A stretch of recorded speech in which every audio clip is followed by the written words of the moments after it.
Hey guys, so dito nga nag-solo RG nga ako dito nga. Medyo nahirapan ako kasi yung core namin walang bitaw tapos yung daw lag kaya panoorin nyo ang video nato hanggang dulo. Si Melissa. Dito nga medyo nag-asim siya at dito mabibigyan natin ang kanyang kifiret na nananahimik kaya NMN deserve.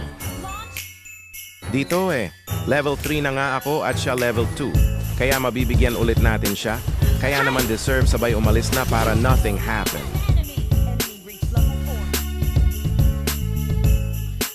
Dumalaw naman nga ako dito sa gold lane. Dito kinumbuhan ko dito si Mia. Kala ko mamatay, hindi pala. Pero di nahuli ko kaya deserve sabay umalis na para nothing happen.